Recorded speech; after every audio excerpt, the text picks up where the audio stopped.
अत्यंत तीक्ष्ण, चाहे बुद्धि हो चाहे जो भी हो। सुतीक्ष्ण मतलब अत्यंत तीक्ष्ण, अत्यंत नुकीला।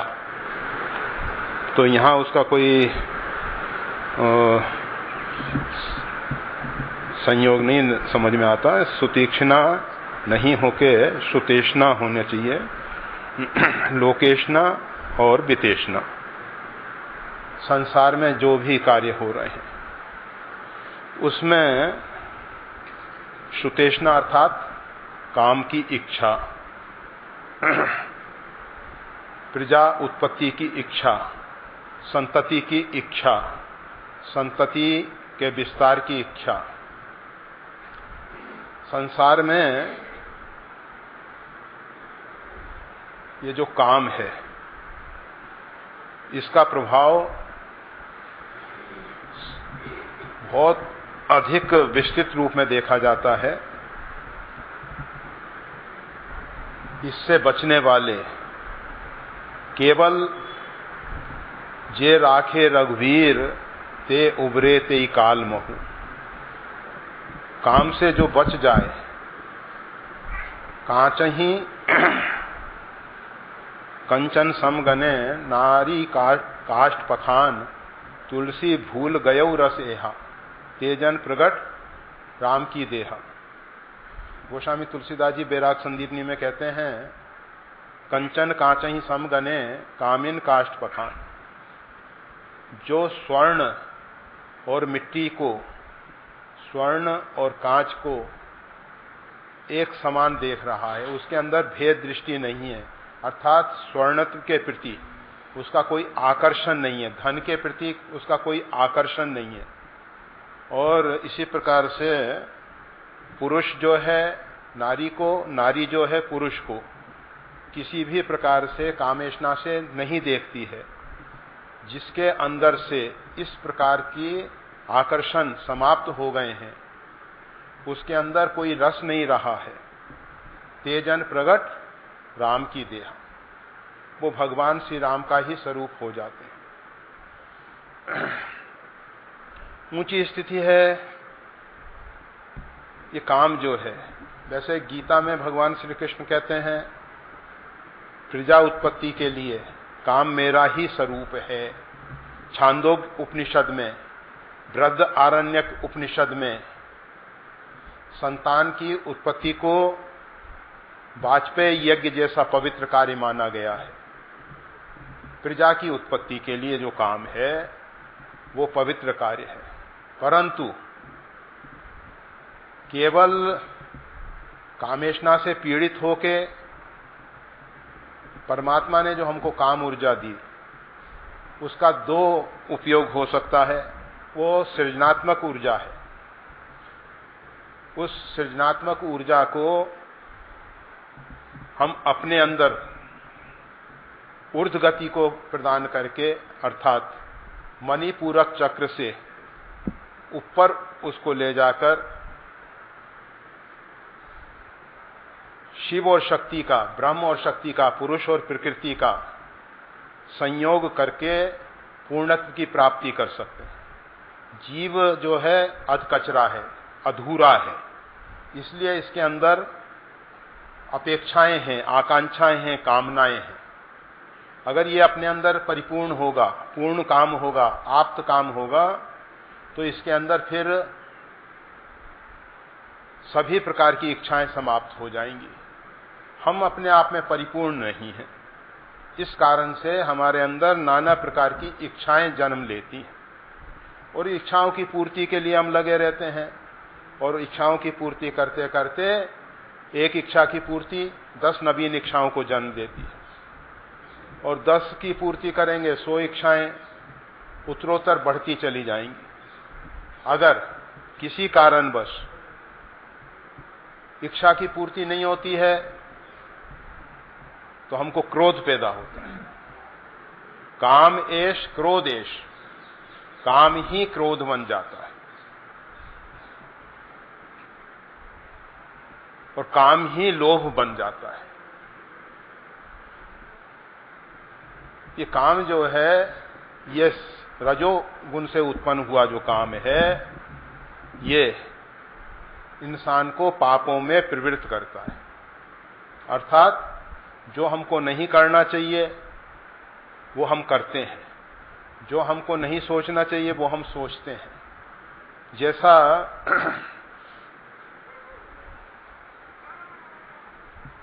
नहीं होना चाहिए वैसे हम हो जाते हैं। तो ये जो सुतेष्णा है, अर्थात काम की इच्छा, अगर शास्त्र मर्यादित है, कल्याणकारी है, केवल पुत्र उत्पत्ति तक, संतान की उत्पत्ति, पुत्र अर्थात संतान, संतति, पुत्र हो पुत्री हो, उसमें जब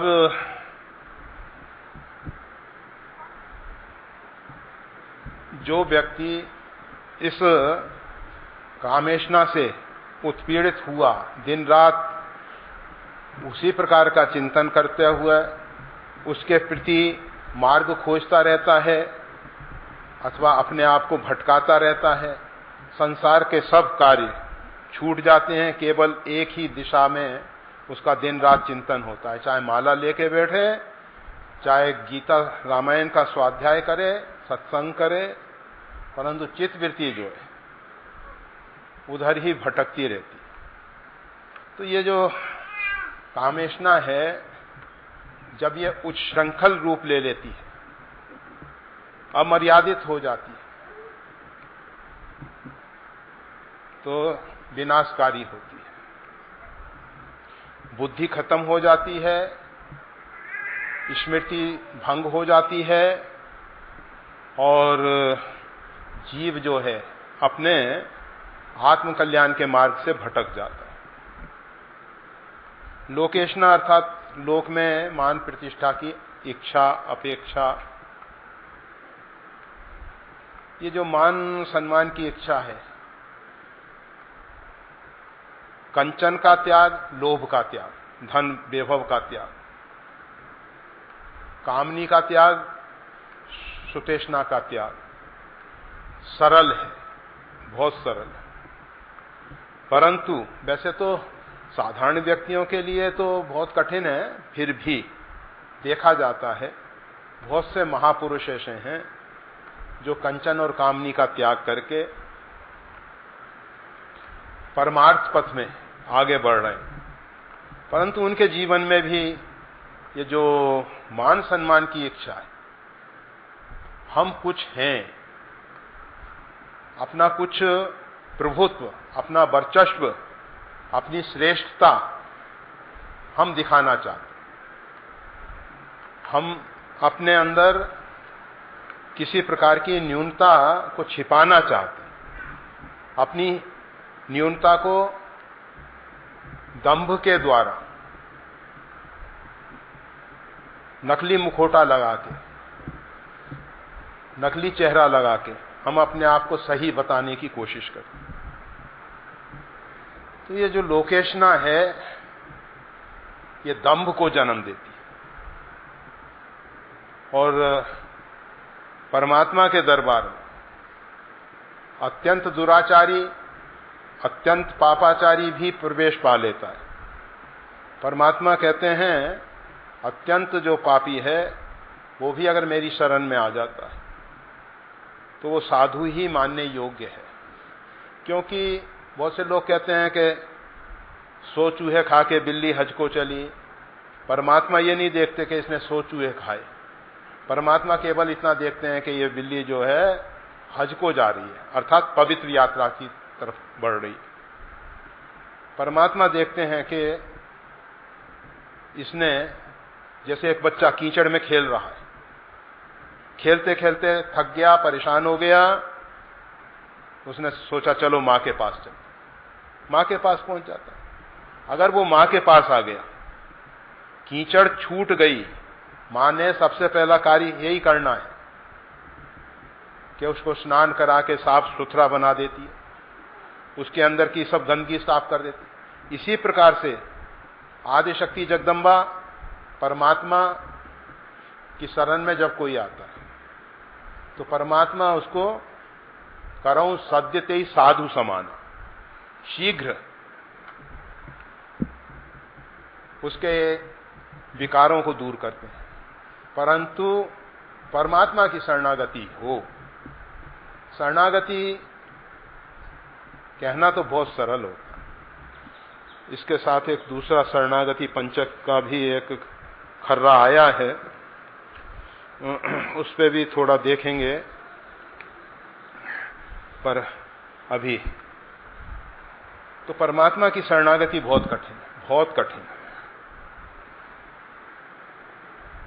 अगर हम कहें कि शरणागति जो है सब साधनों का गौरी शंकर शिखर है, तो अच्छा होगा। शरणागति बहुत ऊंची स्थिति है, बहुत ऊंची कक्षा है, बहुत ऊंचा स्तर है। यह कोई बुजदिलों का काम नहीं है, यह कमजोर हृदय वालों का काम नहीं है शरणागति।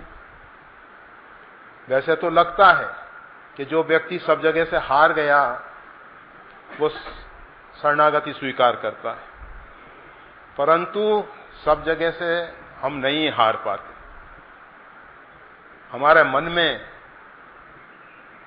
अहंकार छिपा रहता है, ऊपर से हम शब्दों से कुछ भी कहते रहें, और वो अंतर्यामी परमात्मा जो है हमारे हृदय की सब जानते हैं, सब जानते हैं।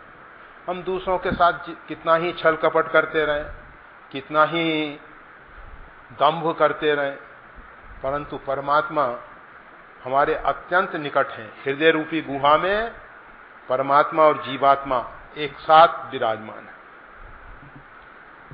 वो सब हमारी स्थिति को देख रहे हैं, जान रहे हैं। तो ये शरणागति जो होती है जब हमारा अहंकार पूर्ण रूपेण गलित हो जाता है। जब तक अहंकार गलित नहीं होता तब तक शरणागति होना बड़ा कठिन है, बहुत कठिन। अहंकार हमारा गल जाए,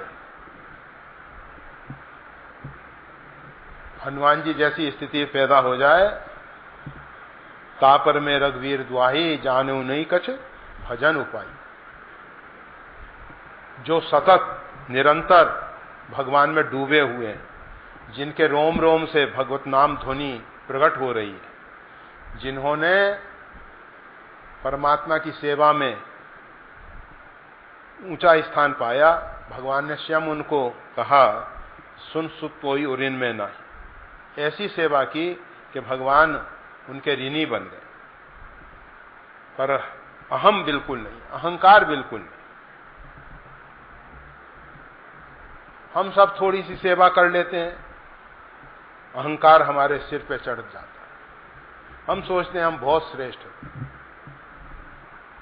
ये जो अहंकार है थोड़ा थोड़ा कभी कभी दबता है। इसको दबाने के लिए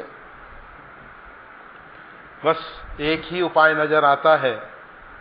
ये कर्म कांड की जो यमुना की धारा है, कर्म में अहंकार कालिया नाग बन के छिपा हुआ है, कालिया दह बना दिया उसने, यमुना के जल को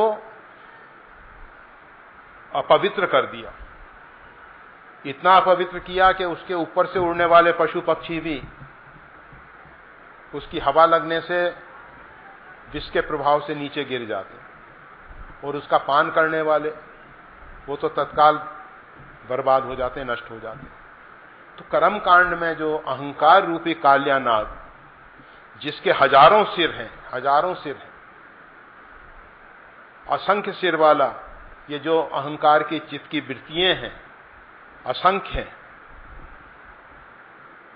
और इन पे जब तक भगवान अपने पद चिन्हों को अंकित नहीं कर देते, चित्त की प्रत्येक वृत्ति परमात्मा के साथ जुड़ जाए।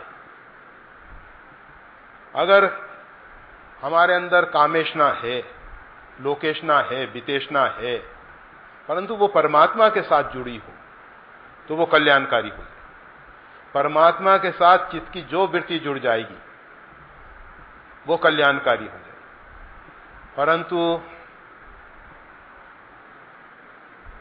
परमात्मा से भिन्न जो नानत्व की सृष्टि है तो परमात्मा ही सब रूपों में, परंतु हम उसको परमात्मा के रूप में नहीं देख पा रहे, हम उसको भिन्न भिन्न नाम रूपों से पहचान रहे हैं। ऐसी स्थिति में जब चित्तवृत्ति अन्यत्र जाती है तो वो पतन का कारण बन जाती है, हमको बर्बाद कर देती है। तो भगवान के जब तक चरण चिन्ह उस पर अंकित नहीं होते, चित्तवृत्ति के साथ नहीं जुड़ते, तब तक ये अहंकार रूपी कालिया नाग जो है ये शांत नहीं होता और ये हमेशा अपने विषय बर्बाद करता रहता है। तो अहंकार नहीं जाता तब तक शरणागति नहीं। वितेषणा धन की इच्छा आप सब जानते हैं, अच्छे ढंग से जानते हैं। जिसको जितना प्राप्त है उतनी ही प्यास। एक व्यक्ति प्रत्येक दिन 100 रुपए कमाता है तो उसको लगता है कि 100 और मिल जाता। जो 1000 कमाता है उसको लगता है 1000 और मिलता। जो लाख कमाता है उसको लगता है लाख, करोड़, अरब। अंत नहीं है। जितना होता है उससे ज्यादा प्यास होती है। धन ऐसा है, उपार्जन में भी कष्ट, संरक्षण में भी कष्ट और नष्ट होने पर भी कष्ट। तीनों स्थिति में कष्टदायी है, परंतु संतोष नहीं, तृप्ति नहीं है। भले ही हम उसके चौकीदार बन के बैठे रहे।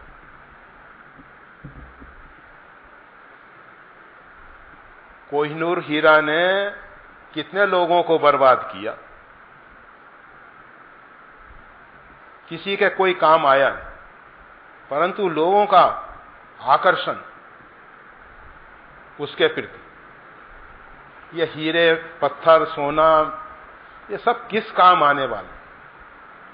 ये तो ठीक है कि बाबा जी हैं, हीरे की भी भस्म बना देंगे और स्वर्ण की भी भस्म बना देंगे। सबको भस्म बना के कहेंगे अब ये औषधि के रूप में सेवन की जा सकती है। परंतु साधारण जगत तो बस सर्प बन के उसकी रक्षा करने के लिए नियुक्त, चौकीदार बन के उसकी चौकीदारी करता है। तो ये जो वितेषणा है, धन की इच्छा कभी शांत नहीं होती, कभी शांत नहीं होती, उत्तरोत्तर बढ़ती ही जाती है, बढ़ती ही जाती है। पूरे विश्व की संपत्ति जिसके पास है उसको लगता है कि अभी इतना नहीं हो पाया जितना मैं चाहता था। तो ऐसी स्थिति है। तो ये तीनों जो येषणाएं हैं, श्रुत वित्त लोक ईष्णा तीनी के मति इन कृतना मलिनी, अगर ये मर्यादित है, सीमा में है, तो इनसे कल्याण के रास्ते में आगे बढ़ने में कोई असुविधा नहीं। परंतु जब ये अमर्यादित हो जाती तो कल्याण के रास्ते में आगे बढ़ना संभव ही नहीं है, संभव ही नहीं। मर्यादा में हैं, अपनी सीमा में हैं, वहां तक ही ठीक है। और सीमा का जहां अतिक्रमण होता है तो फिर दुखदायी हो जाती हैं। इस विषय में बहुत चर्चा बारंबार हो गई है, फिर भी लिखा गया था। कहा गया शरणागति पंचक, ये सर्वप्रथम आज हमको देखने को मिला है, वैसे हमने तो कभी अपने पढ़ा नहीं। ओम सर्वजीव शरण्ये श्री सीते वात्सल्य सागरे मातृ मैथिली सौलभ्य रक्षमाम शरणागतम।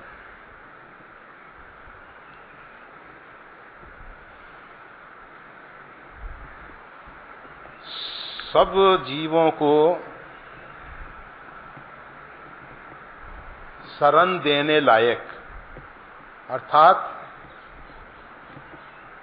सभी जीव जिनकी शरणागति पा सकते हैं, आश्रय पा सकते हैं, ऐसी जो श्री सीता जी हैं जिसमें वात्सल्य का समुद्र उमड़ रहा है। सीता जी के विषय में कहा जाता है निशीम कर्णपूर्ण वात्सल्यक महोदधि। करुणा की कोई सीमा नहीं है। निसीम, सीमाओं से परे उनमें करुणा है और वात्सल्य का सागर उमड़ रहा है। वात्सल्य के विषय में फिर दोहरा देते हैं। वात्सल्य एक ऐसा गुण है जिसमें तुष्टि पुष्टि के साथ साथ प्रेम जुड़ा होता है। जिस प्रकार से मां, और उदाहरण के लिए सबसे अच्छा गौ माता का उदाहरण दिया जाता है। गौ माता जो है अपने बछड़े को चाट चाट के निर्मल कर देती। वो गंदगी अगर उसके खाने के चारे में है तो उसकी तरफ देखती नहीं है उसको, परंतु बछड़े के, अपने बच्चे के ऊपर वही गंदगी लगी है तो वो चाट के साफ कर देती है और अपना अमृत तुल्य दुग्ध पान करा के उसको रिष्ट पुष्ट बना देती है। यह है वात्सल्य, गंदगी को दूर करके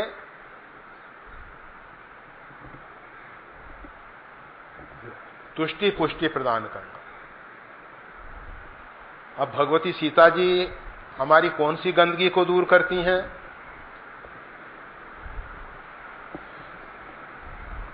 कहा जाता है कि जीव के अंदर जितने भी विजातीय तत्व आ गए, आपको मालूम है शरीर के अंदर रोग क्यों पैदा होता है? हमारे अंदर विजातीय तत्व प्रवेश कर जाते हैं, प्रकृति उनको निकाल के बाहर फेंकना चाहती है। हम जो खुराक लेते हैं उसमें सबसे अधिक हवा पीते हैं। हवा में प्रदूषण है, हवा दूषित हो गई है, वो विष हमारे अंदर जाता है।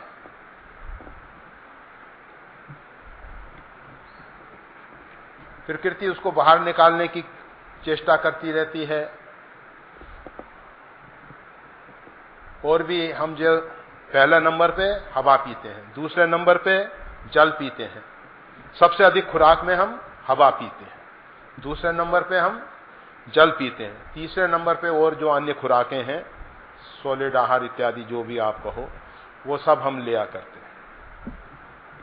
तो ये सब शरीर में जाते हैं और सब जगह आजकल जितनी भी फसलें हैं सब वर्ण संकर हो गई अधिकांश, और उनमें कीटनाशक औषधियां, फर्टिलाइजर इत्यादि का प्रयोग कर करके उनको और अधिक दूषित कर दिया गया। वो सब विष हमारे शरीरों में जाता है। हम बाजार से साग सब्जी लाते हैं, उसमें इतनी कीटनाशक औषधियां छिड़की जाती हैं। बहुत सी साग सब्जी ऐसी हैं जिनके छिलके भी, जैसे भिंडी इत्यादि है, परवल इत्यादि है, बहुत से ऐसे हैं कि जिनके छिलका तो उतारना ही नहीं है, अब सीधे सीधे उसको बना देना है। वो सब हमारे शरीर में विष जा रहे हैं। फलों को पकाने के लिए अनेक अनेक प्रकार के केमिकल, अनेक प्रकार से कीटनाशक, पता नहीं कितना विष। इसी प्रकार से पानी के साथ, इसी प्रकार से वायु के साथ, और रही सही कसर प्रेशर कुकर पूरी कर देता है। वो प्रेशर कुकर 350-400 डिग्री सेल्सियस पे वस्तु को पकाता है, इतना टेम्परेचर। अब उसमें क्या होता है कि उसके जितने फाइबर हैं, जितने रेशे हैं, वो सब समाप्त हो जाते हैं। उसका पका हुआ भोजन हमारी आंतों में चिपकता है। आंतों की जो रस ग्रहण करने की शक्ति, क्षमता है, उसको खत्म करता है। फिर वो अन्न सड़ने लगता है। उससे गैस वायु पैदा होती है, उससे शरीर में दुखावा होता है, दुख कष्ट होता है, अनेक अनेक प्रकार के रोग। सब रोगों का मूल कारण है विजातीय तत्व। जैसे हमारे शरीर में 9 छिद्र और रोमकूप, रोम के साथ कूप जो छिद्र हैं, छोटे छोटे छिद्र असंख्य हैं। तो ये सब से विकृति, इन छिद्रों से पसीना श्वेत के रूप में विकृति निकल रही है। अनेक प्रकार के टॉक्सिस, पसीने में जो दुर्गंध आ रही है उसमें वो सड़ता है, उसमें फिर बैक्टीरिया पैदा होते हैं, अनेक अनेक प्रकार के वायरस पैदा होते हैं। शरीर में से सब जगह से गंदगी निकल रही है। ये दुर्गंध जब भी आती है सब विकृतियों के कारण, विजातीय तत्वों के कारण। शरीर में इतना विजातीय तत्व भरा है, जब प्रकृति उसको पूर्ण रूप में नहीं निकाल पाती है तो फिर उसको बड़ा संघर्ष करना पड़ता है। तो उससे शरीर में ऊष्मा पैदा होती है, गर्मी, जिसको हम कहते हैं ताव आ गया, बुखार आ गया। अकारण ताव नहीं आता है, कहीं इन्फेक्शन है, कहीं अंदर गंदगी विजातीय तत्व रुक गया है, निकल नहीं पा रहा है, तो प्रकृति उसको निकालने के लिए संघर्ष करे। तो इस प्रकार से शरीर में अनेक अनेक प्रकार से जो विष भरे हुए हैं उनको प्रकृति बाहर फेंकती है और हमको स्वस्थ बनाना ही प्रकृति का कार्य है। तो ये आदि शक्ति जगदम्बा श्री सीता जी जो है, ये हमारे अंदर जितने भी विजातीय तत्व, हम केवल शरीर की बात नहीं करते, शरीर के साथ साथ मानसिक रोग, मन हमारा बहुत बिगड़ गया है, मन अत्यंत रुग्ण है हमारा।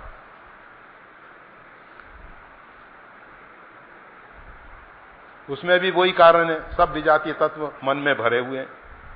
हम जो चिंतन करना चाहिए, जैसा चिंतन करना चाहिए, शिव संकल्प करना चाहिए, पवित्र संकल्प करना चाहिए, हम नहीं कर रहे। हमारे संकल्प अनेक प्रकार के होते रहते हैं, सुबह से शाम तक पता नहीं हम क्या क्या संकल्प करते रहते हैं।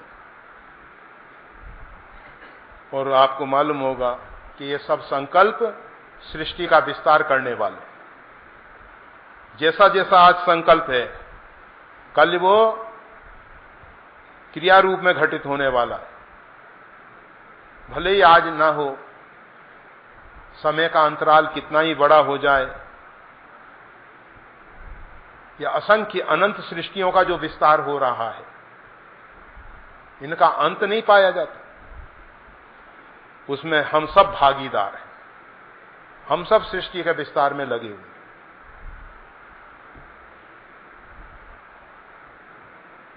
नाना प्रकार के संकल्प करके।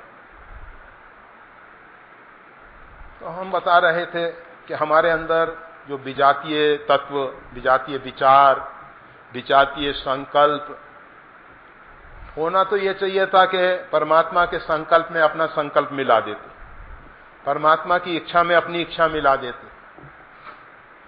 आप सबको मालूम है, जल में कोई काष्ठ बह के जा रहा है, जल का प्रवाह उसको जिस दिशा में ले जाना चाहता है उस दिशा में वो बह रहा है, तो बड़े आराम से चला जाता है, उसको कोई तकलीफ नहीं होती। और वो काष्ठ अगर विपरीत दिशा में पड़ जाए, जल का प्रवाह तो उसको बहा के ले जाएगा, परंतु वो काष्ठ परेशान होकर जाएगा। इसी प्रकार से हम सबकी दुर्दशा है। हम परमात्मा की इच्छा के विपरीत अपनी स्वतंत्र इच्छाएं रखते हैं, और जो हमारी इच्छाएं हैं वो सब पूरी तो होती ही नहीं है। होता तो वही है, होइए सो जो राम रचि राखा, राम कीन चाहिए सो होई, करे अन्यथा अस नहीं कोई। प्रभु आज्ञा जही का जैसा ही, सोते ही भांति रहे सुख लाई। प्रभु आज्ञा जही का जैसा, जिसको परमात्मा ने जिस स्थिति में रखना चाहे उस स्थिति में वो रहेगा, परमात्मा की बनाई हुई नियति का पालन करेगा, आनंद रहेगा। परंतु जब वो अपनी स्वेच्छा से नियति का उल्लंघन करके, अतिक्रमण करके स्वेच्छाचारी जीवन जीना चाहता है, स्वच्छंद जीवन जीना चाहता है, तो उसका दुष्परिणाम आता है। परेशान होते हुए परमात्मा की नियति बहा के ले जाएगी। हमको जाना तो पड़ेगा।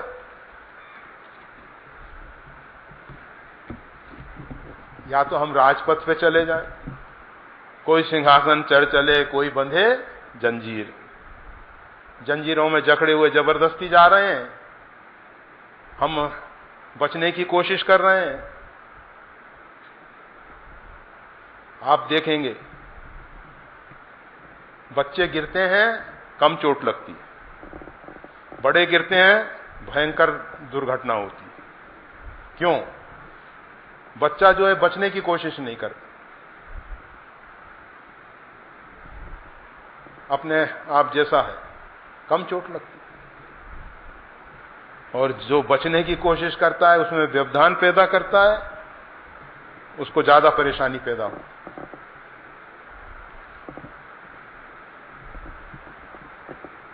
तो हम परमात्मा की इच्छाओं के विपरीत जो चलते हैं, हमारे अंदर जो विपरीत संकल्प है, हमारे अंदर जो विपरीत विचारधारा है, उन सब के कारण हमारे अंदर बहुत विष पैदा हुई, बहुत विष पैदा हुई। तो भगवती श्री सीता जी जो हैं, अपने वात्सल्य गुण के द्वारा हमारी इन सब गंदगी को दूर करती। इस सब गंदगी को दूर करने का कार्य भगवती श्री सीता जी का। परंतु किसकी दूर करती हैं? जो उनके शरणापन होता है, जो उनकी शरण में आता है। जैसे वो तो सबके शरण देने के लिए तैयार हैं, ऐसा कोई नहीं है जिसको वो शरण ना दे सके। तीनों लोक में, संपूर्ण अस्तित्व में कोई भी ऐसा नहीं है जिसको मां भगवती शरण में ना रख सके। कोई भी किसी भी स्थिति में हो, कैसा ही हो। सर्व जीव शरण्य, सब जीव को शरण देने लायक है वो। अब जीव कैसा है ये उसके ऊपर निर्भर करेगा। इस विषय में हमेशा एक बात कही जाती है। रामचरितमानस आप सब पढ़ते, उसमें काकभूषुंड जी को पकड़ने के लिए भगवान श्री राम हाथ बढ़ाते। भगवान जब चाहते काकभूषुंड को पकड़ सकते थे, परंतु भगवान का हाथ पीछे पीछे और काकभूषुंड आगे आगे, केवल 2 अंगुल का भेद, केवल 2 अंगुल का भेद है। भगवान श्री राम नहीं पकड़ते। जब तक जीव परमात्मा की शरणागति नहीं स्वीकार करता, तब तक परमात्मा जबरदस्ती नहीं करते, किसी के साथ बलात् नहीं करते, हठ नहीं करते कि आओ तुमको हम अपनी शरण में ले ही लेते। परमात्मा दयालु है। कम से कम हमारे अंदर परमात्मा के समीप पहुंचने की इच्छा तो पैदा हो, हम उसको जाहिर तो करें, हम उसको व्यक्त तो करें।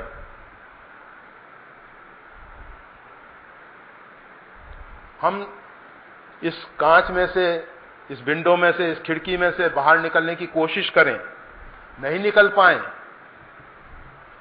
परमात्मा किसी व्यक्ति को प्रेरणा दे देंगे कि हां खिड़की खोल दे। परंतु जब हम कोशिश ही नहीं करते निकलने की, तो कौन व्यक्ति खिड़की खोलेगा? उसको भय है कहीं बाहर के मच्छर और अंदर ना आ जाए और समस्या ना पैदा हो जाए। दरवाजा तो तभी खुलेगा जब हम इच्छुक होंगे, हमारे अंदर शुभेच्छा पैदा हो। तो जब तक जीव परमात्मा की शरणागति नहीं स्वीकार करता, जब तक जीव आदिशक्ति जगदम्बा की, तब तक उसके पास जो वात्सल्य गुण का समुद्र है उससे हम कुछ लाभ नहीं ले पाते। मां के पास कमी नहीं है, मां के पास तो वात्सल्य समुद्र लहरा रहा है, परंतु हम उस तरफ जाते ही नहीं। हम तो ये छोटे छोटे गड्ढों का गंदा जल उसकी तरफ देख रहे हैं, उससे तृप्त होने की आशा कर रहे हैं कि ये सब जल से हम तृप्त हो जाएं। अरे उन गड्ढों के जल में कितना विकार है, वो कितना हमको बर्बाद कर देगा, वो हम नहीं सोचते। हमें वात्सल्य का जो समुद्र है, आदिशक्ति जगदम्बा भगवती श्री सीता जी, उनकी शरणागति स्वीकार करनी। मातृ मैथिली सौलभ्य रक्ष माम शरणागतम। हे माता मैथिली, देखो ये आदिशक्ति जगदम्बा जो है, ये विधेय महाराज मिथिला नरेश के यहां प्रकट होती है। शक्ति जो है कहां प्रकट हो रही है? विधेय जो देहातीत स्थिति में है, जो देह में आबद्ध नहीं है। हम सब देह में आबद्ध हैं। शरीर का दुख सुख हमारा दुख सुख बना हुआ है। शरीर को ताव आ जाता है, हम कहते हैं हमको ताव आ गया, बुखार आ गया। शरीर दुखी सुखी होता है, हम कहते हैं हम दुखी हो रहे हैं, हम सुखी हो रहे हैं। शरीर को घाव होता है, हम कहते हैं हमको घाव हो गया। शरीर को गर्मी ठंडी लगती है, हम कहते हैं हमको ठंडी गर्मी लग रही है। हम देह के साथ तदात्म्य कर लिए, देहात्म बुद्धि हमारे अंदर पैदा हो गई। इस कारण से वो आदिशक्ति से हम दूर हैं। भगवती जो है वो है तो जगन माता, सबकी माता है, परंतु प्रकट कहां होती है? मिथिला में, मैथिली। मिथिला में जनकपुर में, और जनकपुर में भी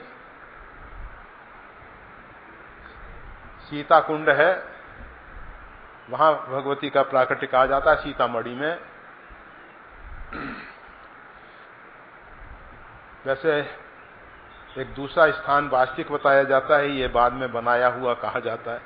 खैर इस चक्कर में मत पड़ो, भौतिक जगत में कहाँ कैसा है उससे कोई मतलब नहीं है। मुख्य तो विधेयनगर में, मिथिला में भगवती जगदम्बा का प्राकट्य होता है। सौलभ्य, वो सबके लिए सुलभ है। ऐसा नहीं है कि बहुत धन वाला होगा, बहुत ध्यान करने वाला होगा, बहुत जप तप अनुष्ठान करने वाला होगा।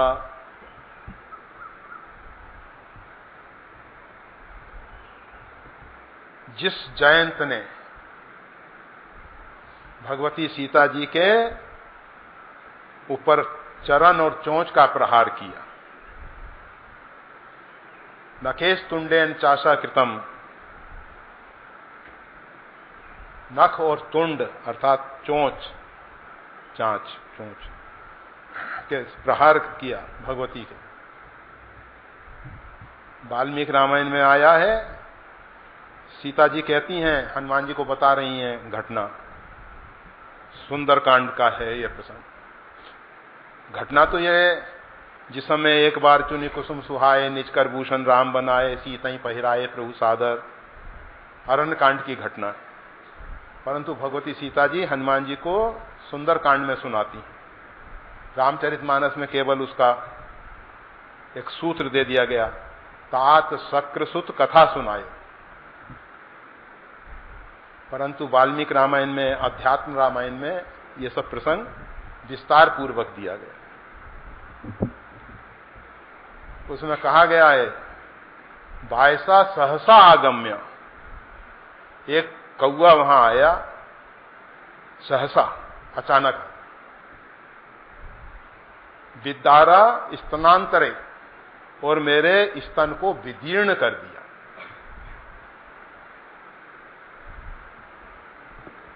अध्यात्म रामायण में है, मत पादांगुम आरक्तम, मेरे पैर के लाल अंगूठे को देख के, नखेश तुंडेन चसा कृतम, नख और चोंच के द्वारा उसने प्रहार किया और उसको विदीर्ण कर दिया। जो भी, तो हम ये बता रहे थे कि जिस जयंत ने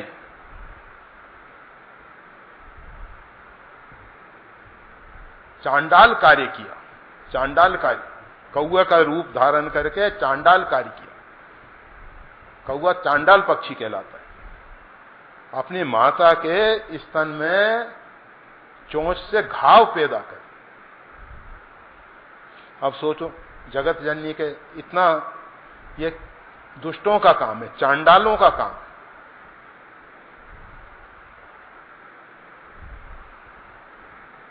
और इतना होने पर भी, इतना होने पर, जब नारद जी ने कहा, नारद देखा विकल जयंता लाग दया कोमल चिसंता, नारद जी को दया आई और उन्होंने कहा कि तूने अपराध किया है भगवान श्री राम का, भगवती सीता जी का, जा उनकी शरण में चला जा, वही तेरी रक्षा कर सकते हैं और कोई तेरी रक्षा नहीं कर सकता। ब्रह्म धाम शिवपुर सब लोगों का, ना तो ब्रह्मा जी रक्षा कर सके, ना शंकर जी रक्षा कर सके, तीनों लोक में काहू बैठन कहा ना वही, राग को सकई राम कर द्रोही।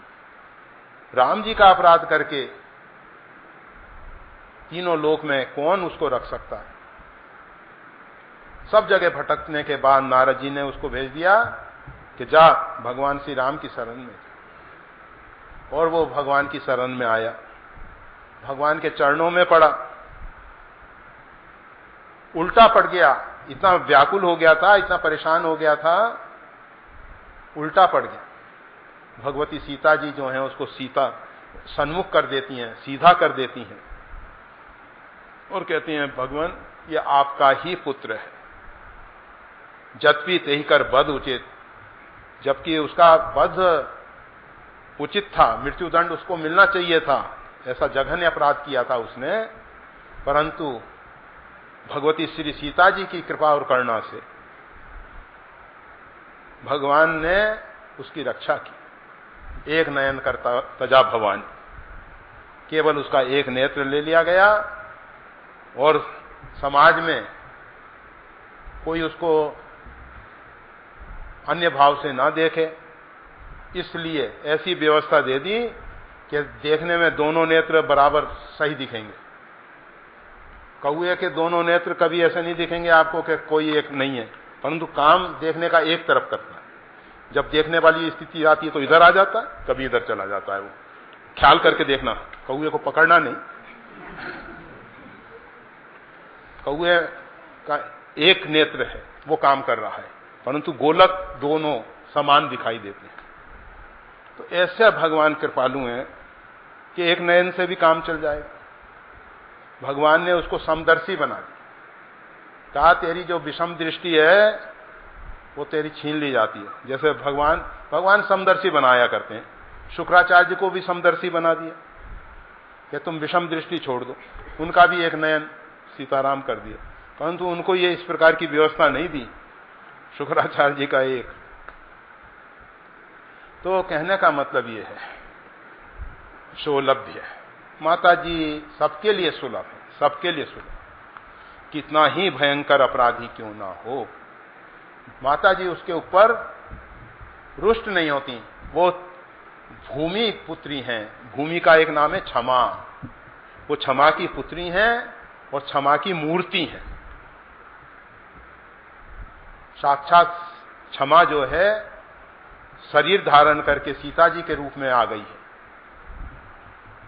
तो रक्षमाम, माँ मेरी रक्षा करो, रक्षा करो। ये नाना प्रकार के विकारों से, नाना प्रकार की विकृतियों से, ये जो हमारा मन जो है बिगड़ रहा है, माँ रक्षा करो। शरणागतम, हम आपके शरणापन हैं, हम आपके आश्रित हैं, हमारे लिए आपके अतिरिक्त कोई दूसरा आश्रय नहीं है। तो इस प्रकार से ये शरणागति पंचक का पहला श्लोक पूरा हो गया। घड़ी समय बता रही है। आप सब भगवत प्रसाद पाने के लिए आतुर हो, होना ही चाहिए, होना ही चाहिए। महिमा महाप्रसाद, ऐसी महाप्रसाद की महिमा है। जगन्नाथपुरी में अभी भगवान का नव कलेवर हुआ, अभी नया कलेवर बदला गया। भगवान जगन्नाथ जी के यहां कोई भी प्रसाद पाता है तो प्रसाद का कण स्वाभाविक है कि गिर जाता है, देवता उठा लेते हैं उसको।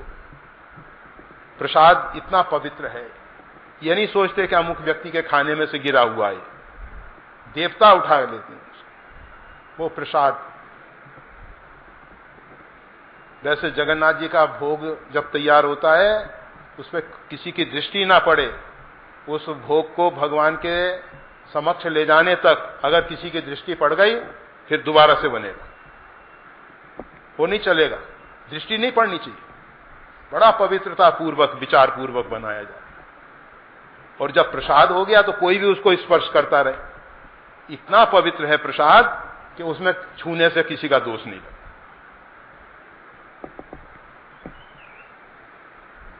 तो कहने का मतलब यह है, महिमा महाप्रसाद, प्रसाद की महिमा बहुत अधिक है। हजारों एकादशी व्रत करो, उसका उतना फल नहीं है जितना भगवत प्रसाद के एक कण का महत्व। तो जितनी महिमा सुनाएंगे उतनी भूख बढ़ेगी, इसलिए आज इतनी ही महिमा सुनो। जय श्री राम।